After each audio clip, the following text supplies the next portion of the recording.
La menace liée aux incendies reste très sérieuse en Gironde, même si les flammes ont un petit peu perdu de leur virulence. Déclaration tout à l'heure de la préfète de région Nouvelle-Aquitaine, Sophie Broca.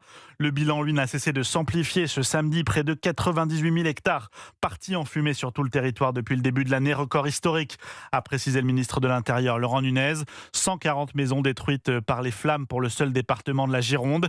Et puis, il y a toutes ces populations évacuées en urgence. Près de 200 000 personnes en région Nouvelle-Aquitaine, dont 70 000 au moins issus de plusieurs communes proches de Bordeaux, de nombreux autres du Cap-Ferret et du bassin d'Arcachon. Nombre de ces sinistrés évacués qui ont trouvé refuge à Bordeaux, au parc des expositions en particulier, avec les halls 1 et 3 qui ont été transformés en véritables centres d'accueil d'urgence. Bonsoir Wilfried de Villers. Bonsoir Maël, bonsoir à tous. Vous êtes l'envoyé spécial d'Europe 1 en Gironde, vous êtes aux côtés des personnes évacuées ce soir. Comment est-ce que ça se passe autour de vous ? Eh bien, il y a des milliers de personnes ici dans cet immense hangar divisé en petits îlots. Chacun, en fait, s'est créé son espace avec les moyens du bord, des lits de camp quand il y en a, des matelas jetés au sol, des tables en plastique, quelques chaises. Monique et Denis jouent au Scrabble pour faire passer le temps. Elle se remet d'une nuit très mouvementée, évacuée de Saint-Médard en périphérie de Bordeaux. J'étais bien stressée ce matin quand j'ai entendu l'alarme. Je m'y attendais, oui. Et à 1h, quand la sonnerie a retenti sur son téléphone et le mien, ça a été short. Vous êtes en train de dormir à ce moment-là ? Bien sûr. Arrivée en pleine nuit comme des milliers d'autres personnes dans une ambiance chaotique, Monique n'a pu trouver qu'un seul lit de camp pour elle et son mari.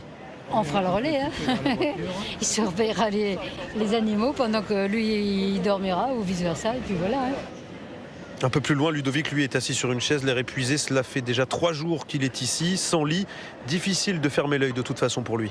C'est fatigant déjà parce qu'on ne se repose pas, on n'arrive pas à dormir, on est toujours dans l'angoisse. Le retour de voir le village détruit, quoi, ça fait peur. Son village, le Porge, est au cœur des incendies. On entend cette inquiétude, l'incertitude de ne pas savoir quand on va pouvoir rentrer chez soi, comment on va découvrir son village, sa maison. Mais toutes les personnes à qui j'ai parlé saluent le travail des bénévoles ici dans le centre d'accueil, malgré des conditions parfois difficiles. Je parlais à une jeune femme tout à l'heure sur le pont depuis 24 heures pour distribuer de la nourriture et venir en aide aux personnes les plus fragiles. Wilfried de Villers en direct de Bordeaux pour Europe 1.